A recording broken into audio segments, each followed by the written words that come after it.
Thanks to the Nomo team and to the audience here and at home. I would like to present a kind of broad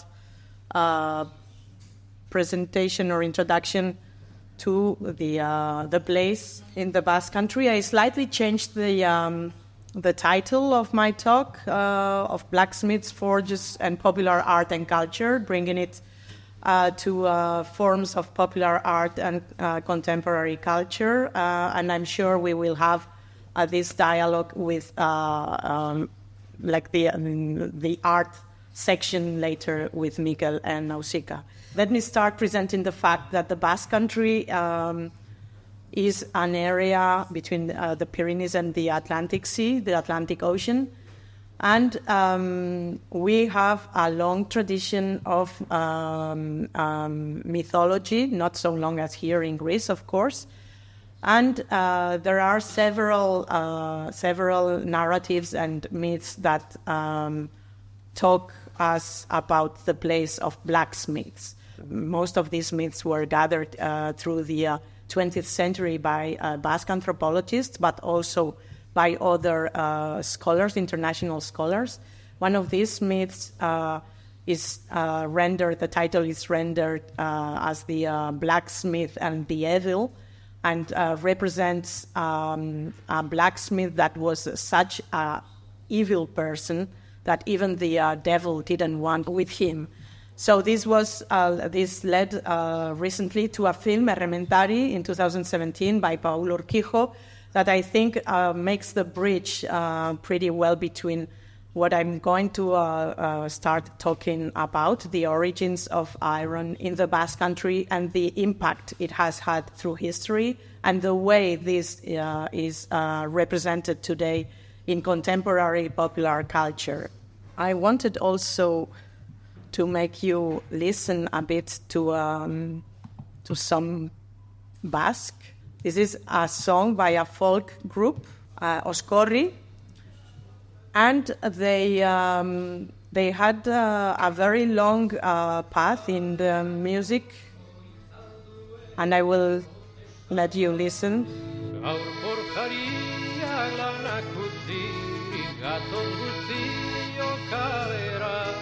Labeak oso itzaldu eta protesta bat egitera. Mailu burdina bota ditugu, hantxe bertan bazterrera. Ez dugu nahi berriro ere, toki hartara lanera. Dinbilidan bat gau eta goiza, su eta keien artilak. I will leave it here. It's a long song. If someone is interested, I can send the link. Indeed, this song is not a popular song. It's a song, as I said, by this folk group. They focused pretty much on social issues. And in this song, they are portraying the protests around the iron working industry in the 20th century, especially in the 70s and 80s. So this brings us to a very contemporary scenario scene, but we have to go back. We really have to go back to prehistoric times and to the Middle Ages. And I would like to point out the fact that this is a slide that depicts the weight of iron mines, iron forges, and iron work industries in the Pyrenean section area that are not today articulated in a network, diverse cultural producers or locations. And if you see the concentration of dots, the largest concentration of dots pretty much shows the Basque area. So you have basically these three areas, the one here, close to the Andorra area in Catalonia, central Pyrenees, on the northern part of the Pyrenees, and all this area where you have iron mines, forges, and iron work since very early ages. Archaeologists have found traces of iron work since the Iron Age, the presence of exploitation of iron in the early Iron Ages. And later in the antiquity, ancient times, we have the testimony of Plinius saying that in the area of the Cantabria, this is the way he was calling all the northern part of what was the Roman Hispania at the time, that there was a whole mountain of iron that was of an extreme good quality. So what we can see, if we go more in depth to the places, to the locations where iron had been exploited and has been processed, and there has been iron work, what we see is an area which is very rich in iron, of very good quality, and of a very easy access. And this has become through the centuries the main point of the manufacturing first, and later the industrial development of the Basque Country. All this path coming from the prehistoric time, all through the ancient era and to medieval time, up to modern time and contemporary period, in which iron is very present and plays a major role. If we have a more detailed look in this map, we can see the 7 provinces of the Basque Country. So the 3 on the north part of the border on the French territory, and the 4 on the Spanish territory.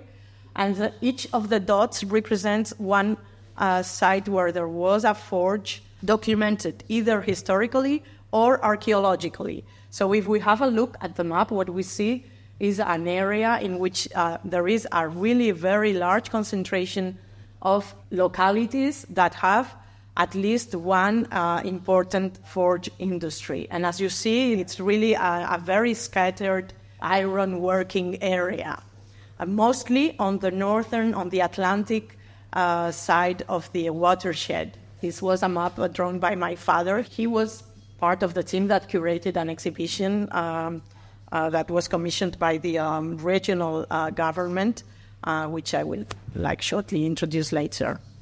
So what kind of industries are we talking about? Of course, we have the traditional blacksmith. I will show you some small video later of how blacksmiths are still working nowadays.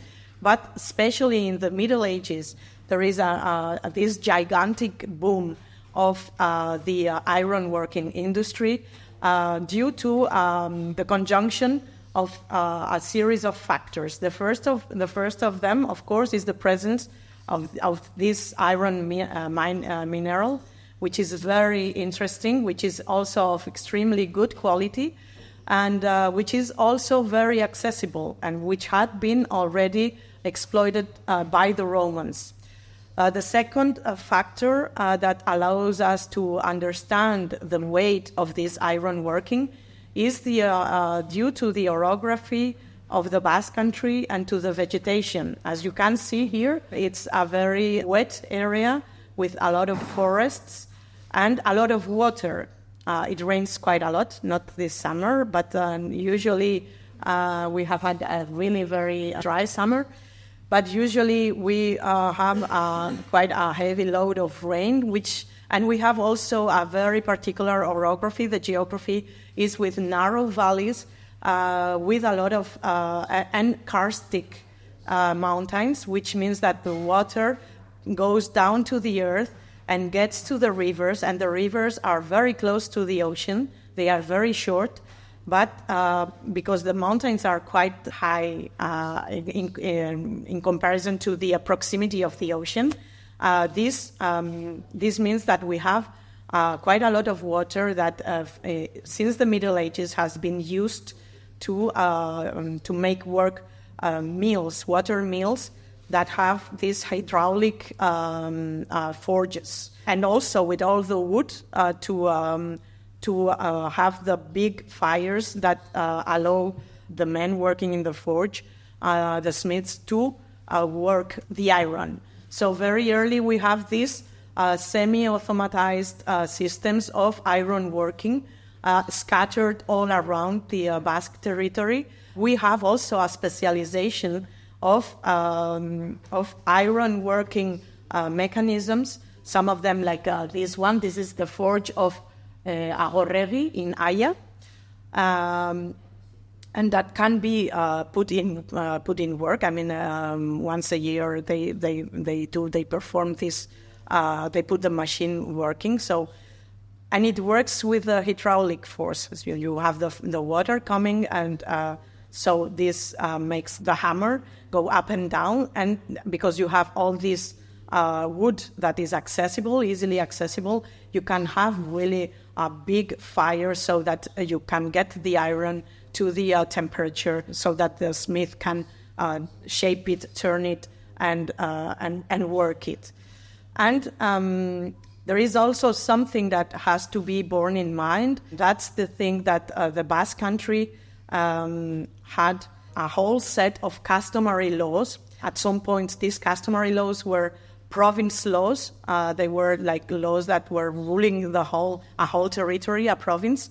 Sometimes they were ruling some issues concerning a valley, taking the valley as an administrative unity. And as early as the 14th century, we have testimonies, and earlier, of the importance of ruling and administrating the work of iron. So there is this, for example, this document from the Fuero de Segura, which is a small locality in my province, in our province, from 1335, in which it is said who has the rights to work the iron, what are his duties, what are his rights concerning the use of wood, of water, etc., the prices of the iron, the taxes concerning iron, etc. So all this is ruled by the customary laws, not by the king, and this goes in that way up to the 19th century. So we have iron scattered all through the territory. We have natural resources that make it possible to work this iron.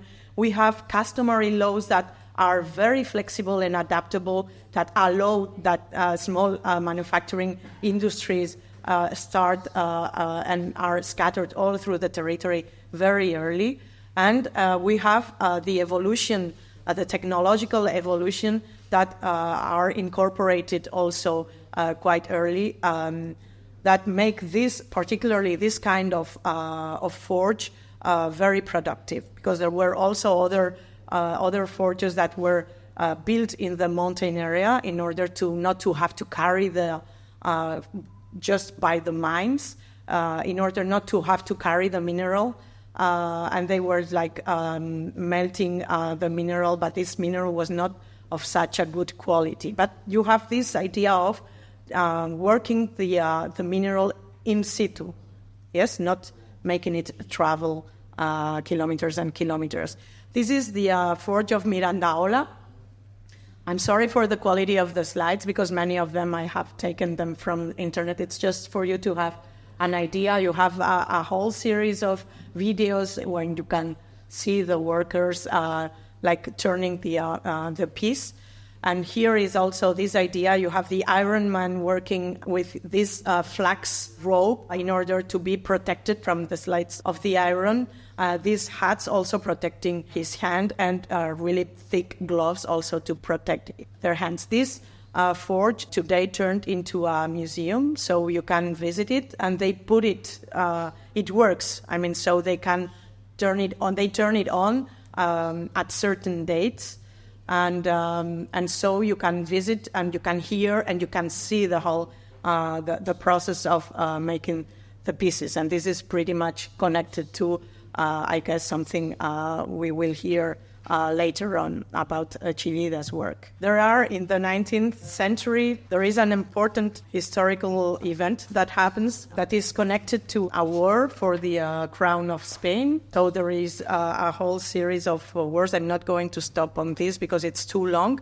But the fact is that these are known as the Carlist Wars. They are a succession war for the crown of Spain, opposing the daughter of the king and his brother, and both claim that they are the heirs to the crown.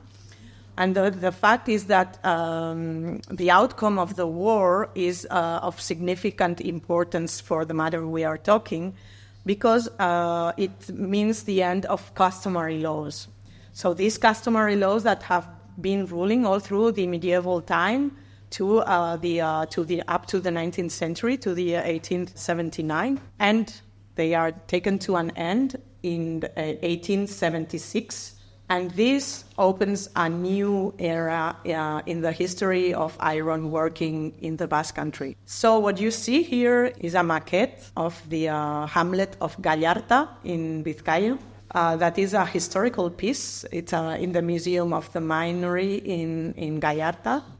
What you see here, it's a mobile piece that represents what the iron mine destroyed. So all these hamlets and the area was disappeared because they discovered there was a major iron mine underneath, and so the whole area disappeared. But this is only an example to say that 1876 is the end of the foral regime of the customary laws. 4 years later, there are 350 mines that are registered in Vizcaya, and just 10 years later, after the end of the customary laws, there is the Altos Hornos de Vizcaya, is the high furnaces, what happened, of Vizcaya, that got the license to produce with the Bessemer procedure for 5 years. So in just 10 years, you have an amazing evolution concerning the work of iron.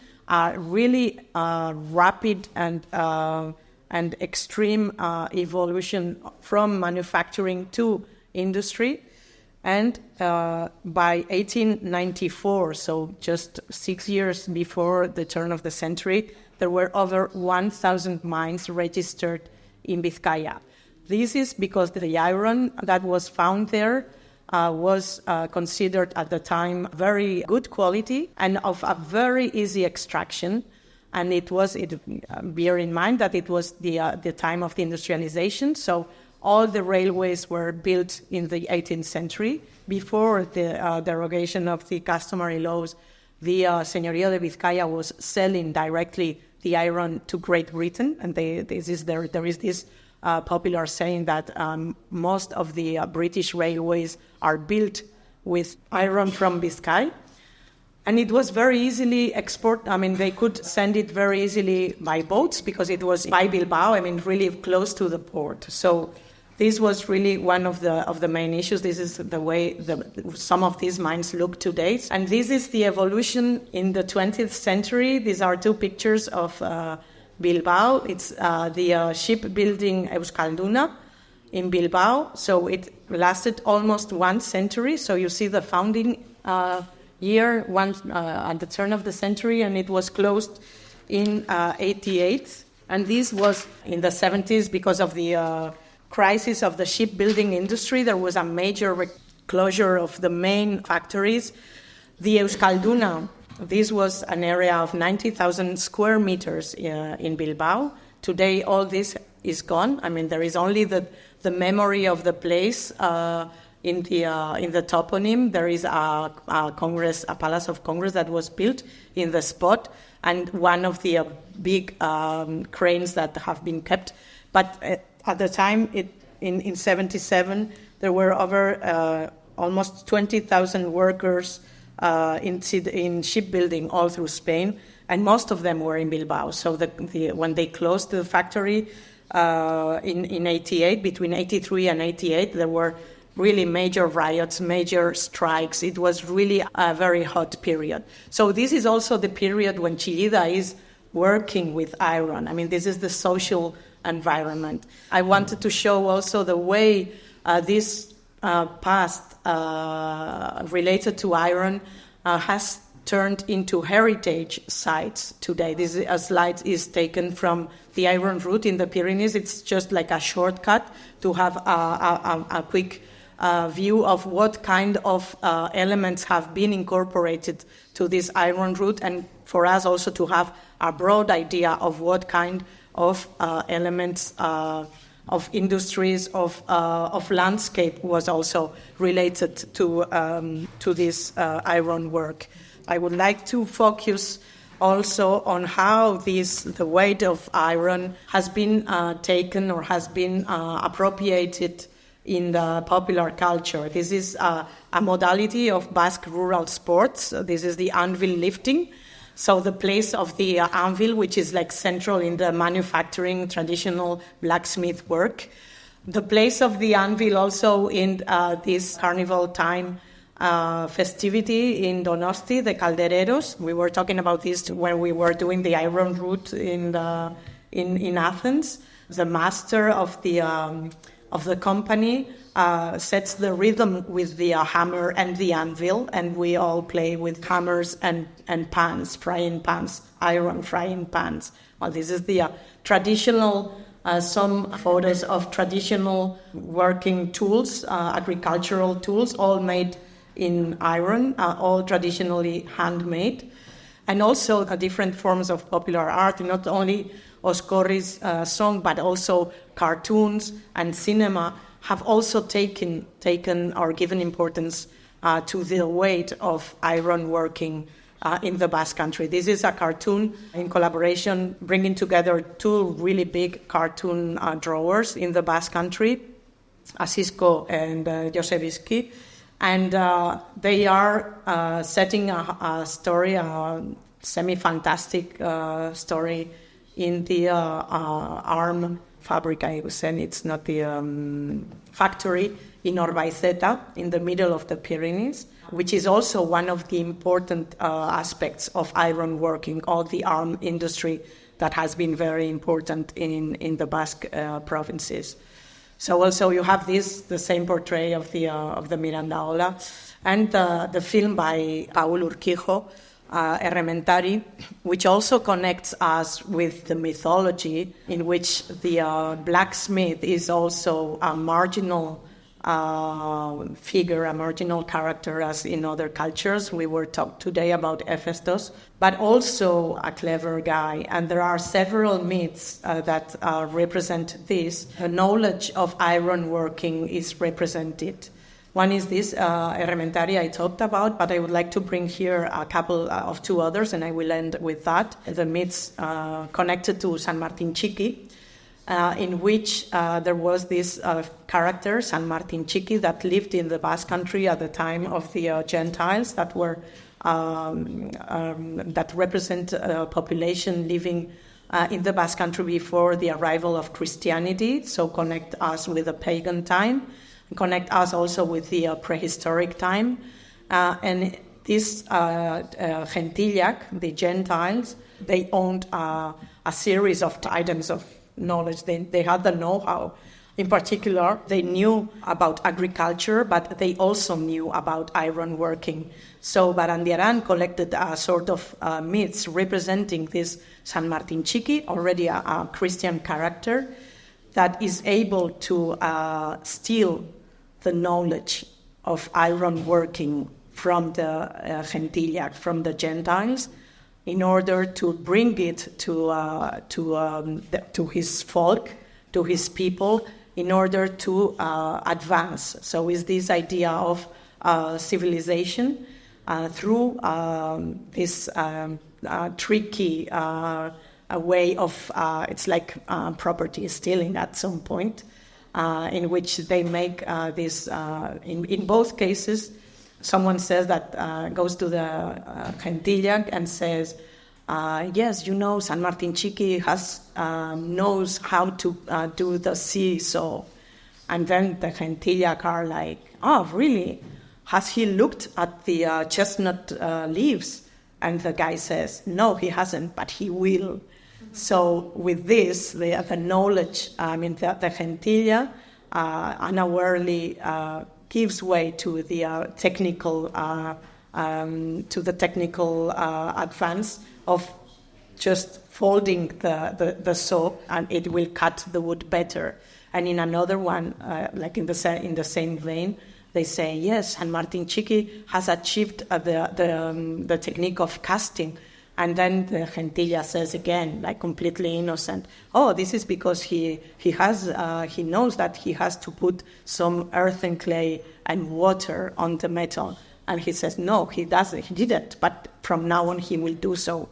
So you see how the connection of the ironwork is represented not only through archaeological or historical elements, but also in the way its memory has been passed on from one generation to the other, and is also very much connected to this idea of knowledge and of technical advance and cleverness.